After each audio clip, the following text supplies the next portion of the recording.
I. Knowledge. Knowledge is not power. Execution of knowledge is power. Today is 30th of December 2021, day 364, one more day to go. We are going to talk about all these important topics.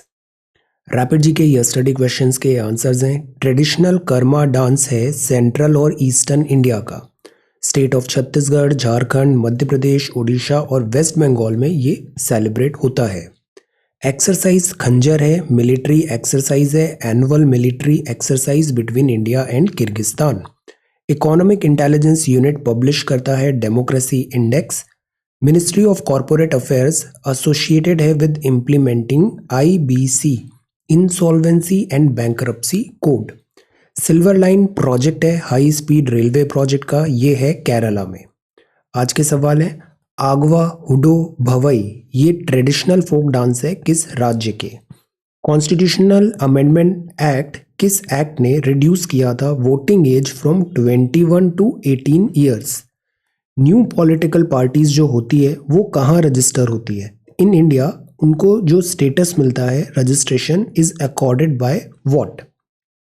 Which article of Indian constitution relates to right to education. Which article of Indian Constitution explains the functions and powers of the Chief Minister of a state? So these are 5 questions for today. आज की vocabulary है efficacious, मतलब बहुत ज़्यादा effective है, successful है, successful in producing a desired or intended result. Reticent का मतलब होता है मौन, not revealing one's thoughts or feelings readily, reserved है, introvert है। एनलमेंट का मतलब होता है रद्द करना, the act of annulling something, like laws annul हो गए या प्रोसेस एग्जाम्स कैंसिल हो गए, लाइक दैट। अनअकस्टम्ड का मतलब है नॉट फैमिलियर और usual, out of the ordinary. Fidelity का मतलब होता है सत्य के प्रति निष्ठा, faithfulness of a person to a person, cause और belief, demonstrated by continuing loyalty and support, अपनी जो ड्यूटी है ड्यूटी के प्रति fidelity. So these are vocabulary words for today. If you come across any other important word, write down that word along with its meaning in the comment section down below. So आज 30th of December है, notes I'll share by evening. December 30th Delhi edition The Hindu. First जो news है वो है COVID-19 cases in India start to inch up as Omicron takes over. Omicron variant के cases बढ़ते जा रहे हैं, 77% राइज है इन्फेक्शन में, तो बहुत rapidly number of cases covid के बढ़ रहे हैं। This is a fact.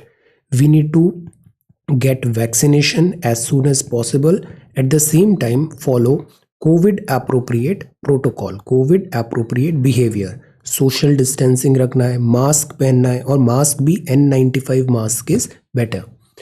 तो जैसे इस टाइप का क्राउडिंग है इंडिया में, बहुत डिफिकल्ट है social distancing and all maintain करना, इकोनॉमिक लॉसेस भी होते हैं। The idea is vaccination, at the same time get this mask. Mask एक बहुत इफेक्टिव टूल है, मास्क पहनना चाहिए when you go to public places. तो केसेस तो फिलहाल बढ़ रहे हैं, ऑलमोस्ट हर राज्य में केसेस बढ़ रहे हैं। पैनिक क्रिएट नहीं करना है, but we need to be like aware, we need to follow covid appropriate protocol. But अच्छी चीज़ ये है कि सीवियरिटी ऑफ इलनेस लोअर है, शोज स्टडी। तो ओमिक्रॉन बहुत तेज़ी से फैल रहा है, बट इतना सीवियर नहीं होना चाहिए जितना डेल्टा वेरिएंट था। बट अगेन एक पॉइंट ये भी है, अभी भी इस वायरस को हम फुल्ली अंडरस्टैंड नहीं है, फुल्ली अंडरस्टैंडिंग नहीं है। सो द आइडिया इज कि केयरफुल रहना है, prevention is better than cure. Then ये टॉपिक है सेंटर में extend December 31st deadline for FCRA renewal, registration of thousands of NGOs associations stuck. See कल हमने NGO पे सवाल तैयार किया, अब आज तैयार करेंगे हम FCRA में। NGO जो होते हैं ये कंट्रीब्यूशन से चलते हैं, इनमें डोनेशंस भी आते हैं। डोनेशंस लोकल डोनेशन हो सकता है या फिर फॉरेन डोनेशन भी हो सकता है। Many a time foreign donations आता है और फिर वो NGO को एट टाइम्स पुश करता है for anti country activity, anti national activities के लिए भी। This is also a fact. कई बार प्रोपोगेंडा होता है लाइक दैट, मनी लॉन्ड्रिंग होता है। सो द पॉइंट इज ये जो फंडिंग है इसमें रेगुलेशन की ज़रूरत होती है, तो इसीलिए आया FCRA, foreign contribution regulation act. तो इसकी डेडलाइन थी इसमें कुछ चेंजेस हुए थे FCRA 2020 गाइडलाइन में, ये हमने नोट्स में भी तैयार किया था, अभी उसको रिविजिट करेंगे। तो उसमें कुछ चेंजेस थे। अगर आपको फॉरेन फंडिंग लेनी है तो फॉरेन फंडिंग के लिए से एक बैंक अकाउंट आपको SBI ब्रांच में रखना पड़ेगा, डिटेल्स देने पड़ेंगे लाइक दैट, और उसकी डेडलाइन थी 31 दिसंबर। तो वो डेडलाइन अब अगर मीट नहीं होगी तो NGO की जो फंडिंग है वो स्टॉप हो जाएगी। This is the problem. अब सी, ये जो पॉइंट है ये हमने पढ़ा था 21 सितंबर 2020, लास्ट ईयर की बात है, डे 265। तो उधर हमने पढ़ा था FCRA की गाइडलाइन जो 2020 है उसमें क्या चेंजेस आए। गवर्नमेंट टाइटन कर रही है oversight on funds received by NGO। तो नई गाइडलाइंस हैं बैंक में, जैसे गाइडलाइन है SBI का अकाउंट बनाना पड़ेगा। जो भी डोनेशन रिसीव हो रहा है इंडियन रुपी में बाय NGO या एसोसिएटेड फर्म में किसी फॉरेन सोर्स से, तो उसको फॉरेन कंट्रीब्यूशन माना जाएगा और SBI दिल्ली में एक अकाउंट बनाना पड़ेगा, क्योंकि NGO की funding at times internal security of India के लिए एक बहुत बड़ा एक थ्रेट होता है। तो have a look at notes 21 सितंबर 2020। अब चेंजेस क्या हुए थे उससे पहले, NGO से रिलेटेड FCRA का टाइमलाइन है ये। 1976 में ये बात आई थी कि ये जो नॉन गवर्नमेंटल ऑर्गेनाइजेशन है इन पे भी एक रेगुलेशन ज़रूरी होता है। Non profits were allowed to freely receive foreign donation. Report amount जो था वो बस उन्हें देना पड़ता था। तो 76 से बात चालू हो गई कि इन पे रेगुलेशन करना है। 84 आते आते मैंडेटरी कर दिया, फॉरेन डोनेशंस को आप यहाँ पे दो, फंड्स जो हैं अदर नॉन रजिस्टर्ड NGOs में नहीं होगा। तो रजिस्ट्रेशन भी चालू हो गया NGOs वगैरह में। अब आता है 2010, ये बड़ा इंपॉर्टेंट ईयर है। 1976 का एक्ट रिपील होता है और आता है फॉरेन कंट्रीब्यूशन रेगुलेशन एक्ट 2010। हमारी जर्नी यहाँ से स्टार्ट होती है, FCRA 2010। फिर इसमें FCRA के रूल्स 2011 होते हैं। चेंजेस क्या होते हैं, FCRA का रजिस्ट्रेशन का वैलिडिटी वगैरह इन सबको 5-5 साल में रिन्यूअल कराना है। ये नहीं कि एक बार रजिस्ट्रेशन हो गया, लाइसेंस मिल गया, then on and on continue होगा, नहीं, रेगुलेशन स्ट्रिक्ट हो गए। 50% foreign contributions could be used for administrative expenses. No such provision 76 act में था। तो इस तरीके से द आइडिया इज हमने इसमें स्ट्रिंजेंट जो चेक है वो लगाने लग गए, बिकॉज NGOs भी एट टाइम्स मिसयूज किया है इन्होंने फॉरेन फंडिंग का। फिर आता है 2020। अब हमारे कॉन्टेक्स्ट में ये भी है, इसने रीडिफाइन किए बहुत सारे टर्म्स और कुछ और स्ट्रिक्ट रूल्स लाए, जिसका एप्लीकेशन 31 दिसंबर तक होना था। अब उसी की डेडलाइन अभी रीच हो रही है। ये रूल्स क्या थे, जैसे पब्लिक सेक्टर एम्प्लॉय है, आप फॉरेन कंट्रीब्यूशन रिसीव नहीं कर सकते हैं। पब्लिक सेक्टर एम्प्लॉयज, इवन ये जो गवर्नमेंट एम्प्लॉयज भी अगर सोशल मीडिया में कोई मॉनेटरी चीज कर रहे हैं ना, which is not allowed. Transfer of funds जो होता है FCRA टू अदर इंडिविजुअल और ऑर्गेनाइजेशन प्रोहिबिट होगा। एक जगह से रिसीव आया फंड वो दूसरी जगह ट्रांसफर नहीं हो सकता।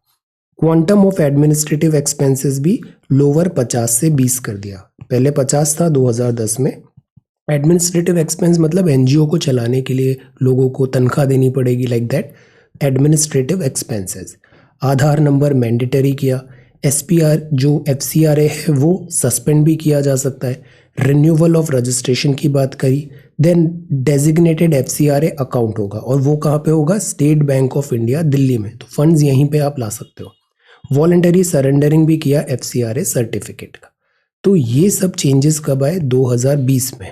अब इसी की अप्रोच कर रहे थे 31 डेडलाइन। कुछ NGOs का ये प्रोविज़न रिन्यू नहीं हो रहा था, तो दैट इज़ वाई ये सारी डिफ़िकल्टीज आ रही है। मोस्ट प्रोबेबली ये एक्सटेंड हो जाएगी deadline, but this is there. अब हमारे कॉन्टेक्स्ट में क्या है, हमारे कॉन्टेक्स्ट में है हमें नोट प्रिपेयर करना है फॉरेन करेंसी रेगुलेशन एक्ट। ये क्या एक्ट है, इसकी जैसे अभी हमने जर्नी देखी, 2010 देखा, फिर 2020 की गाइडलाइंस देखी। तो this is economy GS3, prepare a note on foreign currency regulation act this. इसके प्रोविजंस क्या हैं, इसकी यूटिलिटी क्या है इन रेगुलेटिंग फॉरेन फंडिंग। अब GS3 में इंटरनल सिक्योरिटी भी है, तो आपका दिस कैनवास ओपन है, बहुत सारे वैलिड पॉइंट्स भी आप यहाँ पे लिख सकते हो। So prepare this note, this is again very very important, because 10 साल बाद अमेंडमेंट आया है 2020 में। तो 20, 21, 22 ये तीनों सालों में ये बड़ा इंपॉर्टेंट टॉपिक रहने वाला है। So prepare this note. अब जो नेक्स्ट है वो है ऑर्डर इनसाइड केओस आउटसाइड। जैसे मेट्रो वगैरह में नॉर्म्स लग गए 50% कैपेसिटी, बट क्यों हो गया?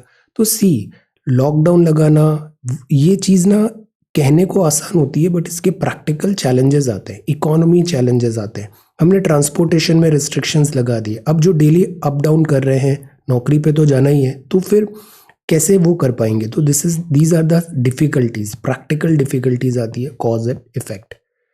देन ये है फॉक्सकॉन। फॉक्सकॉन कहाँ का है? चाइना का है। ये क्या करता है? मोबाइल इलेक्ट्रॉनिक गैजेट्स वगैरह का मैन्युफैक्चरिंग करता है। जैसे एप्पल वगैरह है, एप्पल खुद थोड़ी बनाता है मोबाइल, एप्पल बस डिज़ाइन करता है, उसमें लिखा रहता है design at California, that's all. बाकी जो मैन्युफैक्चरिंग है वो प्राइमरली चाइना में होता है, इंडिया में होता है, बिकॉज यहाँ पे कॉस्ट कम है। कल ही हमने पढ़ा था लॉजिस्टिक्स की कॉस्ट को कम करना है, तो यहाँ सस्ता मैन्युफैक्चरिंग होता है। तो ऐसे ही एक फॉक्सकॉन है, एक्सपर्टीज़ है इसका इलेक्ट्रॉनिक मैन्युफैक्चरिंग में, बहुत ही कम कीमत पे ये प्रोड्यूस कर देता है। तो अक्सर जितने भी लीडिंग है, जैसे सैमसंग भी हुआ, एप्पल भी हुआ, लीडिंग मैन्युफैक्चरर सब फॉक्सकॉन को आउटसोर्स कर देते हैं मैन्युफैक्चरिंग। अब ये फॉक्सकॉन सस्ता तो करता है, but at what cost? Cost होती है, ह्यूमन राइट्स वायलेशन होते हैं, जो शिफ्ट होती है वो 18-18 घंटे काम करवा रहे हैं लोगों से, कम वेजेस में काम करा रहे हैं, वेजेस भी नहीं मिल रही है, ऐसे चैलेंजेस आते हैं। प्लस कई बार क्या होता है, यहाँ पे जो वर्किंग कंडीशन होती है वो सही नहीं होती, तो डिसीज का आउटब्रेक हो जाता है। जैसे यहाँ पे एक्यूट डायरियल डिसीज हुआ कैंपस में, तो ऐसे चार्जेस लगते हैं। जब भी हम इंडस्ट्रियल रिवॉल्यूशन पढ़ते हैं, इसको अभी थोड़े दिनों में एक बार और देखेंगे, इंडस्ट्रियल रिवॉल्यूशन जो हुआ तो इसने क्या किया, मास प्रोडक्शन स्टार्ट कर दिया यूके वगैरह में, but at what cost? Huge human rights violation यहाँ पे हुआ। तो द सेम थिंग यहाँ पर भी ऐसे देखने को एट टाइम्स मिलती है। सो जो स्टैंडर्ड प्रोसीजर है, रेगुलेशन है, वो यहाँ पर भी होना चाहिए। तो एप्पल ने, बिकॉज अगर यहाँ पे वायलेशन होता है, स्ट्राइक होता है या फिर डिस्ट्रप्शन होता है, तो ऑब्वियसली एप्पल को भी फर्क पड़ेगा। तो यहाँ पर उसको ऑन प्रोबेशन रखा है फॉक्सकॉन की असेंबली मैन्युफैक्चरिंग को। सो दिस इज दैट मैन्युफैक्चरिंग। अब इंडिया के लिए क्यों इंपॉर्टेंट है? इंडिया प्रोडक्शन लिंक्ड इंसेंटिव्स दे रही है। हम पूरे वर्ल्ड को इनवाइट कर रहे हैं कि कम टू इंडिया और यहाँ प्रोडक्शन करो। इंडिया ऑलरेडी इतना ह्यूज मार्केट है, डेमोक्रेसी है हमारे यहाँ, तो come to India and set up your plans over here. So this ease of doing business भी एक टर्म होता है। ये बात है गोवा का। गोवा में माइंस हैं, माइंस, आयरन माइंस है वहाँ पे। बट गोवा के साथ प्रॉब्लम क्या है? गोवा वेस्टर्न घाट्स में भी है, और वेस्टर्न घाट क्या है? इकोलॉजिकली सेंसिटिव एरिया है। अगर माइनिंग होगी तो इकोलॉजी पे लॉसेस होते हैं, वेस्टर्न घाट का डिस्ट्रक्शन होता है। माधव गाडगिल कमेटी आई थी, कस्तूरी रंजन कमेटी आई थी। गाडगिल कमेटी ने तो इन सबको बंद करने के लिए बोल दिया था, all type of these activities in western Ghats. फिर ग्रेजुअल इनका रिन्यूअल नहीं हो, या फिर ग्रेजुअल इसको ज़्यादा एनवायरनमेंट फ्रेंडली बनाए, इस टाइप से आगे वे फॉरवर्ड किया गया। Goa approves export of low grade iron ore. Decision paves way for resumption of mining that has been stalled since 2018। तो अभी गवर्नमेंट यहाँ पे माइनिंग का जो लो ग्रेड माइनिंग है, डंप है, उसको एक्सपोर्ट करने की बात कर रही है। Let us see. ये जो आयरन माइंस है ना, इसके अक्सर सवाल आते हैं। आप बताओ, राजस्थान में भी आयरन मिलता है? आयरन की माइंस हैं या नहीं है? Answer, doctors continue to stay away from work. ये आगे इसको देखते हैं अपन एक्सप्लेन में। Avoid these routes on new year's eve, maximising the boost. इसमें रेगुलर टॉक है कि इसमें हम ज़्यादा डवेल नहीं करते, सब एंटिसिपेशंस हैं कि वैक्सीनेशन को भी मिक्स कर दें तो क्या बेटर एंटीबॉडी बनेगी या नहीं बनेगी। लाइक एक बार आपने mRNA वैक्सीनेशन फाइजर दे दिया, फिर आपने ऑक्सफोर्ड जेनेका दे दिया, लाइक दैट। तो India must test the feasibility of mixing vaccination to help enable informed choices. ये वर्ड बड़ा पावरफुल वर्ड होता है, इन्फॉर्म्ड चॉइस, मतलब लोगों को सब पता है, अब इट्स अप टू यू, आपको क्या डिसीजन लेना है। Informed choice. तो इमरजेंसी यूज ऑथोराइजेशन की बात है। ये 2-3 वैक्सीनेशन के नाम याद रखने, कॉर्बेवैक्स, बायोलॉजिकल ई। बाकी इसमें ओपिनियन फॉर्म नहीं करना है अभी, just wait and watch. Covax initiative हमें पता है, वर्ल्ड में वैक्सीनेशन सप्लाई हम दे रहे हैं। देन ये एक नई ड्रग आई है मोलनूपिराविर, और एक फाइजर की है पैक्सलोविड। ये दोनों ड्रग्स है, टैबलेट्स है। बाकी वैक्सीनेशन तो है यहाँ पे रेगुलर। आइडिया वही है कि जिनको कोमॉर्बिडिटी है, जो ज़्यादा वल्नरेबल है, इम्यून सप्रेसेंट है, उनका पहले ख्याल रखा जाए। AstraZeneca this. तो लेट अस सी। अभी इसमें कोई फाइनल चीज़ नहीं पता है कि थर्ड वैक्सीनेशन का भी इनफैक्ट प्रिकॉशनरी मेजर में वो दिया जा रहा है उसका कितना इफेक्टिविटी है, nobody knows. This is far from over. ये जो टॉक है ये ट्रायंगल है। ट्रायंगल हमने कल भी पढ़ा था। यहाँ इजराइल हुआ, ये सऊदी हुआ, ये ईरान हुआ। इन तीनों में ये तीनों एक दूसरे के पहले एनिमोसिटीज थी, आपस में लड़ाई करते रहते थे। इजराइल और सऊदी के बीच में दोस्ती बढ़ती जा रही है। इजराइल और सऊदी। जो ईरान है वो अलग थलग पड़ रहा है।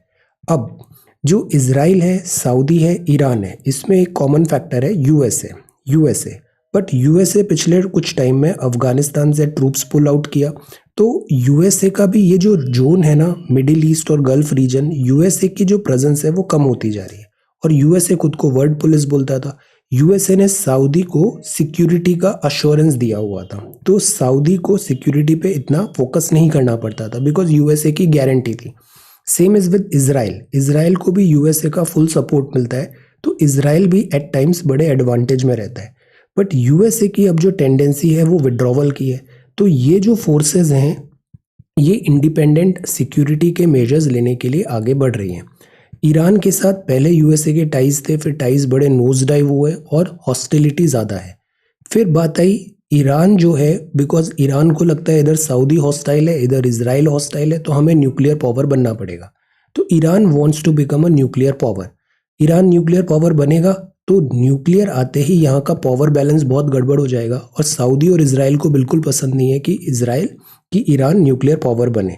तो इसलिए ईरान पे सैंक्शंस लगे, न्यूक्लियर डील हुआ कि आप न्यूक्लियर एम्बिशंस छोड़ो, हम आपको एक्स्ट्रा इंसेंटिव्स देंगे और जो सैंक्शंस है वो रिमूव कर देंगे।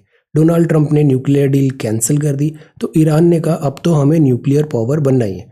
अब इस बात से पूरा टेंशन अगेन यहाँ पे बन रहा है। अब इजराइल और सऊदी ब्लॉक में अब्राहम अकॉर्ड हो गया, अभी यूएई वगैरह काफ़ी दोस्ती बढ़ गई है इनकी, तो ईरान अलग थलग हो गया है।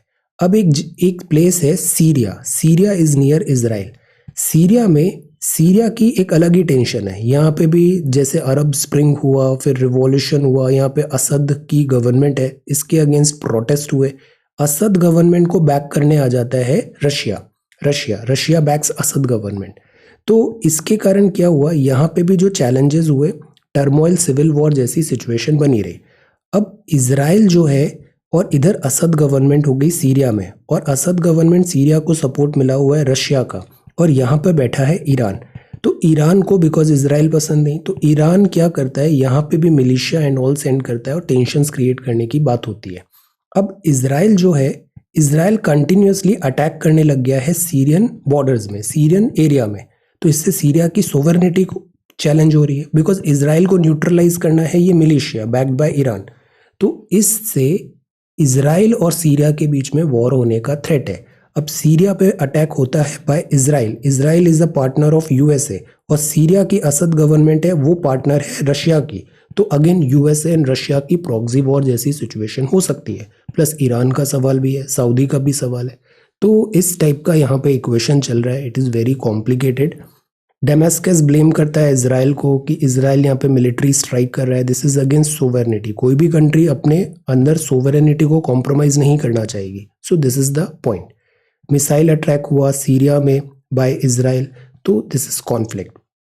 अब जो नए प्राइम मिनिस्टर बने हैं नफ्ताली बेनेट, ये भी बहुत ज़्यादा दिस एग्रेसिव स्टैंड रखते हैं इजराइल के this security and safety and position पे। तो इससे चीज़ें और कई बार एस्केलेट होती है।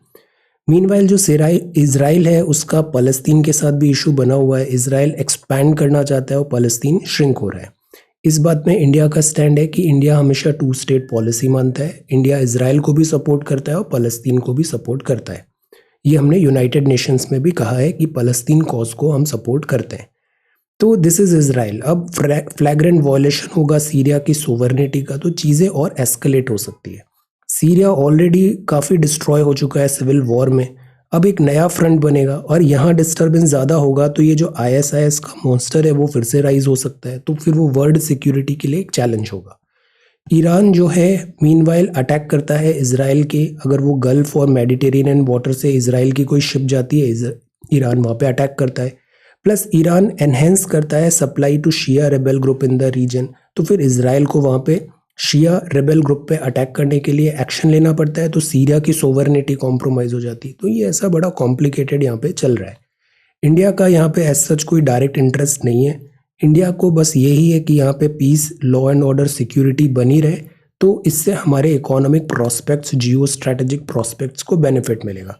ईरान अगर न्यूक्लियर डील में आ जाएगा, सैंक्शंस नहीं होंगे, तो हम सस्ता ऑयल वहाँ से बुला सकते हैं। तो this is our there. Plus overall we propose always की पीस एंड सिक्योरिटी होना चाहिए, दैट्स ऑल। अब जैसे यहाँ दूसरा टेंशन है, ये टेंशन चल रहा है नॉर्ड स्ट्रीम पाइपलाइन का। इसमें भी बहुत ज़्यादा डिवेल नहीं करना है, बेसिक्स बस पता होना चाहिए कि जैसे ये रशिया है, रशिया के पास नेचुरल रिसोर्सेज बहुत सारे हैं, तो रशिया अपने नेचुरल रिसोर्सेज को एक्सपोर्ट करता है। ये है यूरोप, यूरोप के पास एनर्जी का सिक्योरिटी नहीं है, इसको गैस ऑयल की ज़रूरत होती है, तो वो ये एक्सपोर्ट इंपोर्ट कराता है फ्रॉम रशिया। अब गैस जो होती है, गैस तो इजीली फ्लो हो जाती है, तो वो पाइप्स के थ्रू ऐसे बनाई जाती है, तो इसी को बोला जाता है नॉर्ड स्ट्रीम। ऐसे पाइप्स बनाए गए हैं और इससे गैस का ट्रांसफ़र हो रहा है from Russia to this Germany. तो एक पहले पाइपलाइन थी नॉर्ड स्ट्रीम 1, इसी का अब सेकेंड वर्जन नॉर्ड स्ट्रीम 2 बना रहे हैं ताकि ज़्यादा सप्लाई आ सके फ्रॉम रशिया। अब बात ये आ जाती है कि जर्मनी ये सब तो नाटो है और रशिया मतलब अगेंस्ट नाटो, तो यूएसए सैंक्शंस लगाने की धमकी बोलता है, जर्मनी बोलता है कि हमारी एनर्जी रिक्वायरमेंट है। प्लस अब रशिया का जो स्टैंड बेलारूस पे हो रहा है या फिर रशिया का स्टैंड जो यूक्रेन में हो रहा है, तो जर्मनी ने धमकी दिया कि अगर रशिया एग्रेसिव होता है यूक्रेन पे तो हम नॉर्ड स्ट्रीम को कैंसिल कर देंगे। तो अगेन वो सेटबैक हो जाएगा बिकॉज रशिया के पास इकोनॉमी अभी भी स्ट्रगल कर रही है। तो ये सारी इक्वेशन बनी हुई है, हमें एरिया पता होना चाहिए कि दिस इज नॉर्ड स्ट्रीम। ये यूरोप है, ये बाल्टिक सी है, ये स्कैंडिनेवियन कंट्रीज़ हैं। स्कैंडिनेवियन कंट्रीज़ में कितनी कंट्रीज़ आती है answer, so this is there. बाकी कुछ टाइम बाद एक बार मैपिंग वगैरह भी हम पूरा इसको देख लेंगे। तो दिस इज़ नॉर्ड स्ट्रीम 2। तो इसी टाइप का यहाँ पे अभी जियो पॉलिटिकल इक्वेशंस बनी हुई है। The efficiency myth of Aadhaar linking, यहाँ क्या बात है, यहाँ बात ये है कि आधार जो होता है बायोमेट्रिक ऑथेंटिकेशन, इसमें भी लैप्सेस हैं।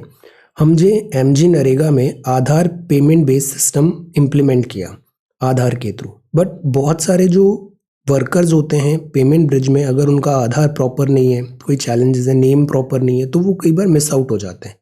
तो अगर यही चीज़ अगर अपन वोटर के साथ भी लिंक कर देंगे तो ऐसा भी हो सकता है because of discrepancy in Aadhaar, at times कोई जेन्युइन वोटर है वो वोट डाल ही नहीं पा रहा है, तो उसका तो कॉन्स्टिट्यूशनल राइट डिनाई हो गया। प्लस आधार में सेंसिटिव इन्फॉर्मेशन है, बायोमेट्रिक्स है, फेशियल है, दिस आइरिस है, तो इससे क्या होगा, यूनिक और this is very personal data, तो इस डेटा की प्राइवेसी पे भी सवाल उठेगा। प्लस ये नंबर फ़ोन नंबर से भी आपका लिंक्ड है, तो उससे क्या होगा, प्रोफाइलिंग हो सकती है, वोटर्स के डिसीजंस को इन्फ्लुएंस किया जा सकता है। So these are gaps.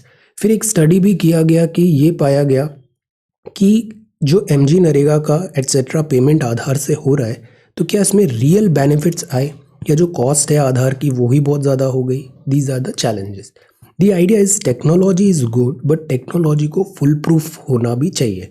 जो इसके लकूना हैं, जैसे जीएसटी नेटवर्क में हमने देखा, आधार में भी चैलेंजेस आते हैं, इन चैलेंजेस को आयरन आउट करना ज़रूरी है। बाकी प्रोग्रेस जो हो रही है दैट इज़ गुड। तो efficiency in no doubt efficiency आ सकती है डिजिटल से, हम घोस्ट आइडेंटिटीज़ हटा देंगे, जो लीकेजेस हैं वो हटा देंगे, but this has to be full proof.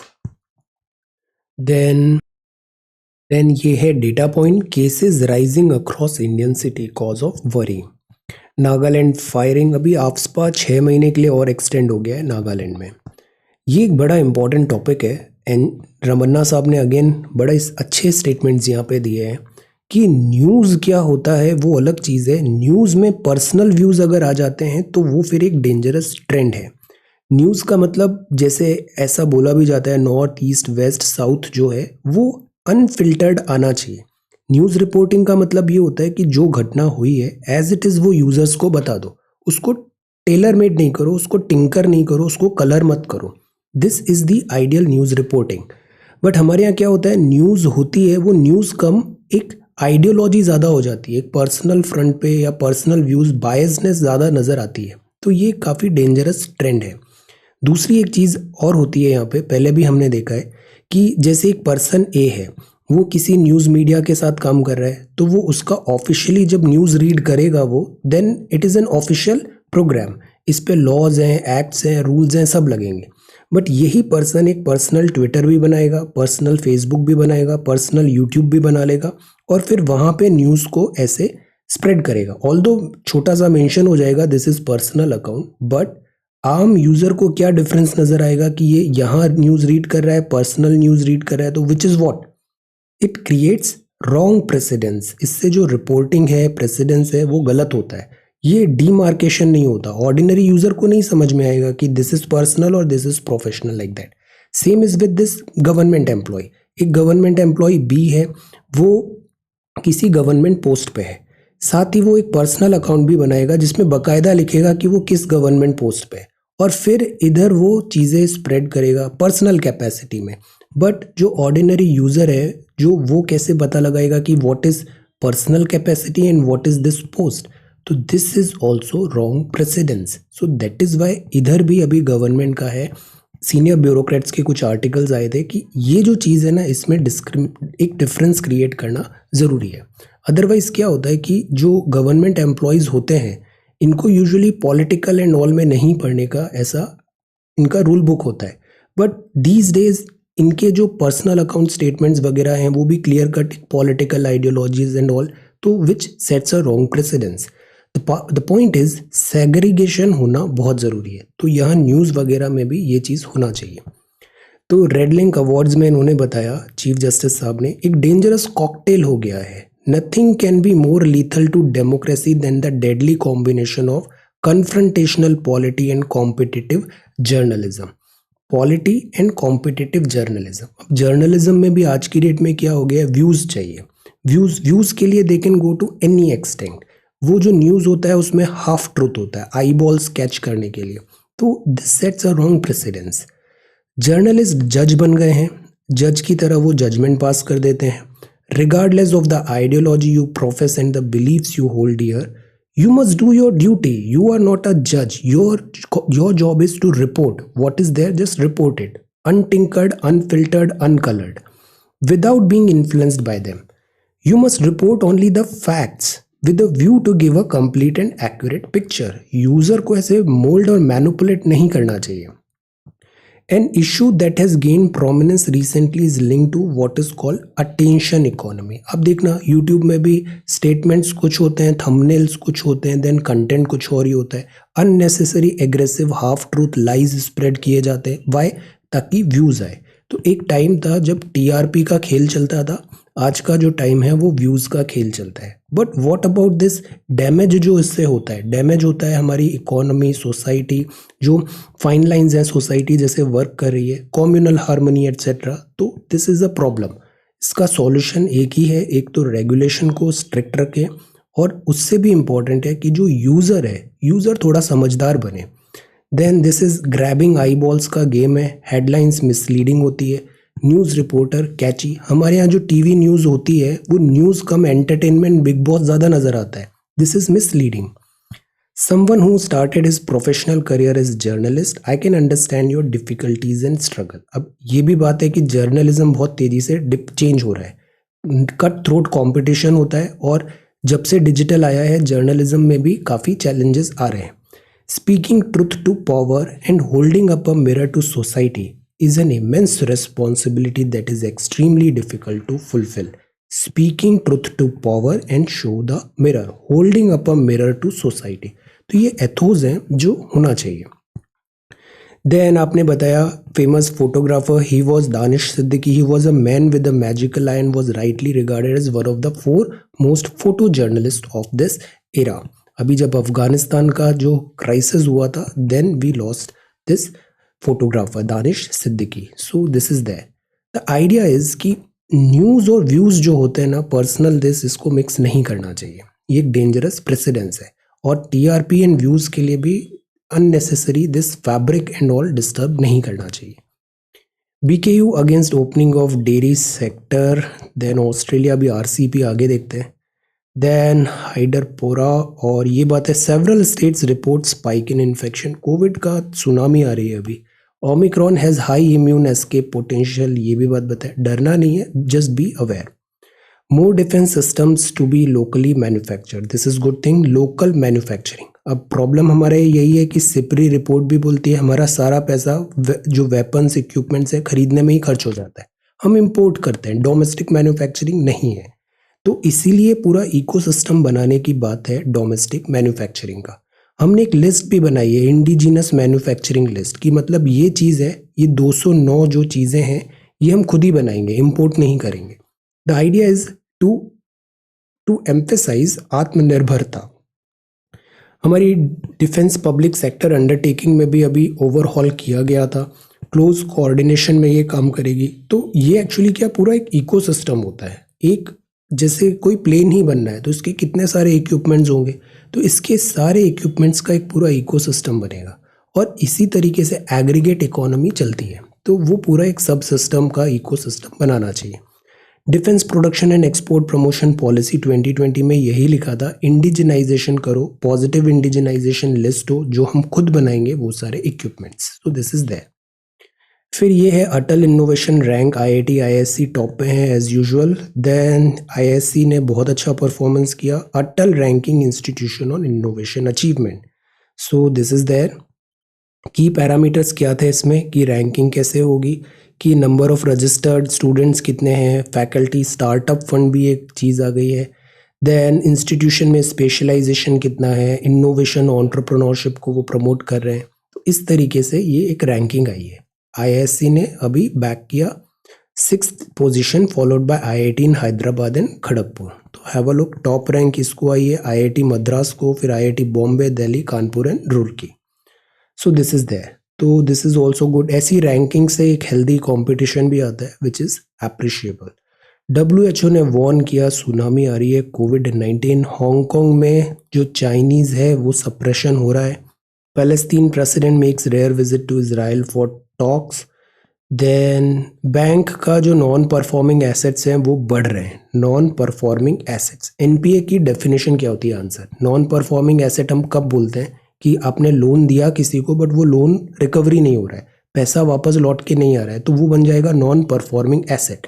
But इसका एक क्राइटेरिया होता है, तो वो क्राइटेरिया क्या है? एनपीए का। आंसर कितने दिन वगैरह थिंक। बैंक जीएनपीए में राइज टू 9.5% बाय सितंबर। अब ये तो होना ही है क्योंकि इकोनॉमी अभी भी डोल्ड्रम्स में है, इन्फ्लेशन बढ़ रहा है, सप्लाई साइड मेजर्स भी हैं, food energy again difficulty create कर रहे हैं। ओमिक्रॉन का अगर डेडली हो गया तो और दिक्कत बढ़ने ही वाली है। तो नॉन परफॉर्मिंग एसेट्स बढ़ रहे हैं। अब ऐसे में क्या होता है कि बैंक्स का एनपीए बहुत बढ़ जाता है तो बैंक की हेल्थ डिटीरियोरेट होती है और बैंक एट टाइम्स फेल भी हो सकता है। इसीलिए गवर्नमेंट ने एनबीएफसीज वगैरह पे भी आरबीआई का रेगुलेशन बढ़ गया है। Bajaj auto 300 crore EV unit में लगाएगा। EV is future, EV is present, in fact future तो है, प्रेजेंट में भी आ गया है ईवी। आईटी डिपार्टमेंट्स ने फेसलेस अपील स्कीम की बात किया विच इज़ गुड। सैमसंग में top deck sees changes. Omicron hotel booking वगैरह में चैलेंजेस हैं। ई कॉमर्स की हायरिंग भी बढ़ गई है। Then this is sports, India south Africa का टूर है। टेक्स्ट एंड कॉन्टेक्स्ट, इंपोर्ट के रिस्ट्रिक्शंस हैं। नार्को टेरर का केस, हाइबर्डन tax evasion and milestone achieve, 200 wickets. अब ये भी एक बड़ा इंपॉर्टेंट टॉपिक है। सी, अभी कुछ दिन पहले से अभी भी हम देख रहे हैं डॉक्टर्स जो हैं वो यहाँ पर प्रोटेस्ट कर रहे हैं। इसका क्या रीज़न है? रीज़न ये है, जैसे कल भी हमने बोला, एग्ज़ाम्स टाइम पे होने चाहिए, एग्ज़ाम के रिजल्ट्स टाइम पे आने चाहिए और एग्ज़ाम की जो रिजल्ट्स के बाद जॉइनिंग है वो भी टाइम पे होना चाहिए। हमारे यहाँ क्या होता है, 2-2 3-3 साल एक एग्ज़ाम चल रहा है, तो वो जो स्टूडेंट है उस पर कितना मेंटल एंड इमोशनल प्रेशर होगा। प्लस स्टूडेंट्स का भी एज होता है, तो अगर वो 2-3 साल ऐसे 4 साल एग्ज़ाम चल गया तो वो ओवर एज भी हो जाते हैं। तो this is wrong, this is injustice. तो नीट पीजी एग्ज़ाम जो जनरली दिसंबर जनवरी में होना था, 19 का है, ये 19-20 बैच का, ये पोस्टपोन हो गया। पैंडेमिक था, समझ में आता है। देन फिर सितंबर में एग्ज़ाम हुआ, बट उसके बाद अब जब काउंसलिंग होनी है तो उसमें मुद्दा चला गया सुप्रीम कोर्ट में, reservation to the EWS category पे। ईडब्ल्यूएस क्या था? Economically weaker section society, 10% reservation की बात थी। अब क्राइटेरिया ये आया कि जो 8 लाख का आपने ब्रैकेट बनाया है कि 8 लाख से कम वालों को ईडब्ल्यूएस कोटा मिलेगा, वो किस बेसिस पे किया? इकोनॉमी क्या एक क्राइटेरिया होना चाहिए रिजर्वेशन का या नहीं होने का? इस बात पे सुप्रीम कोर्ट ने भी सवाल उठे, काउंटर फाइल हो गया। ऑल्दो ये एक्ट के थ्रू आया था, ये जो था EWS कोटा, ये एक एक्ट के थ्रू गवर्नमेंट ने इंट्रोड्यूस किया था कॉन्स्टिट्यूशन अमेंडमेंट के थ्रू, बट अब इस पे फिर से चैलेंजेस उठ रहे हैं कि क्या ये एप्लीकेबल है या नहीं है। फिर यहाँ पे 27% कोटा जो OBC को पहले नहीं था, वो चीज़ यहाँ पे ऑल इंडिया कोटा में भी इंक्लूड किया गया। तो इन सब चीज़ों के कारण ये मुद्दे पे फाइल कोर्ट केसेस वगैरह में मुद्दा उलझ गया है, और उससे क्या हो रहा है, डिले हो रहा है। डिले हो रहा है तो जो जूनियर डॉक्टर्स हैं वो नीट का एग्ज़ाम लिख के PG पे जाने वाले थे, उनका डिले हो गया, और हमारे पास डॉक्टर्स का शॉर्टेज भी है, पैंडेमिक भी हो रहा है। सो ये एक बहुत मेस यहाँ पे क्रिएट होता नज़र आ रहा है। सी, हंड्रेड्स ऑफ रेसिडेंट डॉक्टर्स होते हैं, मतलब MBBS किया है इन्होंने, जूनियर डॉक्टर्स है हॉस्पिटल्स में, इन्होंने बॉयकॉट किया 13th डे कॉन्जिक्यूटिव। डॉक्टर्स ये बोल रहे हैं कि नीट का जो PG का एग्ज़ाम है उसका काउंसलिंग इमीडिएटली कराया जाए ताकि आगे की प्रोसेस कंटिन्यू हो, क्योंकि डॉक्टर्स ने कंप्लीट किया है MBBS, 1 ईयर का इंटर्नशिप होता है जिसके थ्रू पोस्ट ग्रेजुएट कोर्स पे इन्हें जाना है। तो इस पूरी प्रोसेस में डिले हो रहा है। पैंडमिक वाज वन रीज़न जिसके कारण डिले हुआ, उसके बाद EWS quota reservation court cases के कारण फर्दर डिले हो गया। तो इनकी एसोसिएशन ने बोला 4,500 डॉक्टर अनेबल हैं टू ज्वाइन PG कोर्सेज, और वैसे ही हमारे यहाँ डॉक्टर्स काफ़ी कम हैं। सो इससे डॉक्टर्स का और शॉर्टेज हो रहा है। जो एग्जिस्टिंग डॉक्टर्स हैं हॉस्पिटल में उनके ऊपर वर्कलोड बढ़ रहा है बिकॉज नए डॉक्टर्स नहीं आ पा रहे हैं, और प्लस पैंडमिक का भी टाइम है। तो ये सारी सिचुएशन है, इस पूरी चीज़ को इमीडिएट बेसिस पे सॉल्व करना ज़रूरी है। ये जो EWS था ये 103 CAA के थ्रू आया था, 10% कोटा। ऑल इंडिया कोटा में अब 27% OBC का और 10% EWS का भी मेंशन है। तो ये स्ट्राइक चल रही है। अब इस पे और क्या रॉन्ग हो गया कि इसमें पुलिस ब्रुटैलिटी वगैरह हुआ, this is again very very wrong. So this is there the continuing medico maladies को इमीडिएटली टॉप प्रायोरिटी पे इस इशू को सॉल्व करना चाहिए। अब ये है बेलागावी, ये क्या है, ये कुछ जिले हैं, ये जिले आ गए कर्नाटका में, बट यहाँ की जो पॉपुलेशन है वो मराठी स्पीकिंग है। तो महाराष्ट्र बोलता है कि इन जिले को महाराष्ट्र में इंक्लूड होना चाहिए बजाय कर्नाटका। कर्नाटका इस बात पे अग्री नहीं है, और ये जो कुछ जिले हैं इस पे दोनों राज्यों में डिस्प्यूट बना हुआ है। तो border row over Belagavi flared up, simmered once the state reorganisation act of 1956। तो इंडिया बेसिकली क्या है, इनडिस्ट्रक्टेबल यूनियन है डिस्ट्रक्टेबल स्टेट्स का। स्टेट्स हमने अपनी रिक्वायरमेंट के हिसाब से बनाए हैं, स्टेट्स बनते बिगड़ते रहते हैं, तो this is that destructible states है, इनडिस्ट्रक्टेबल यूनियन है। अब क्या होता है कि जो बॉर्डर डिमार्केशन हुआ, तो जैसे बेलगावी है, अब शुरुआत में ही ये मुद्दा काफ़ी पुराना है। इस मुद्दे में एक बार कमीशन भी बना था, महाजन कमीशन, जिसने बोला था कुछ विलेजेस ट्रांसफ़र हो महाराष्ट्र को, कुछ यहाँ कर्नाटका में रहे, लाइक दैट, बट इसका इम्प्लीमेंटेशन नहीं हुआ। द पॉइंट इज़ ये मुद्दा काफ़ी पुराना है।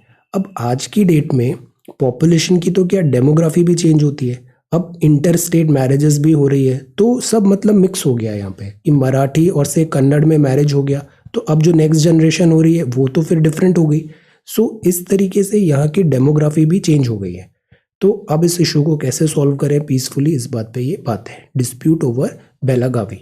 अब इसके कॉन्टेक्स्ट में हम ये सवाल तैयार करते हैं, prepare this answer, unlike the USA, India is an indestructible union of destructible states. USA क्या है, indestructible union of indestructible states, मतलब वहाँ पे स्टेट्स ऐसे ही चेंज नहीं हो सकते, हर स्टेट इंडिस्ट्रक्टेबल है, बट इंडिया में स्टेट डिस्ट्रक्टेबल है, डिस्ट्रक्टेबल स्टेट्स। तो तभी आप देखो राज्यों की संख्या बनती कमती होती रहती है। So trace the journey of state formation in post independent India. 1947 के बाद नंबर ऑफ स्टेट्स और यूटीज अलग थे, 2021 में जैसे 28+8 डिफरेंट है। सो ये जर्नी को हमें ट्रेस करना है। इसके लिए आप सिंपली लक्ष्मीकांत बुक ओपन करो, बड़े अच्छे से उसमें ये पूरी जर्नी दी है, कब कौन सा राज्य बना, कंडीशंस क्या थी, स्टेट रीऑर्गेनाइजेशन कमेटी क्या होती है, फजल कमीशन ने क्या बोला, है ना, ये सारी चीज़ें वहाँ पे पढ़ो।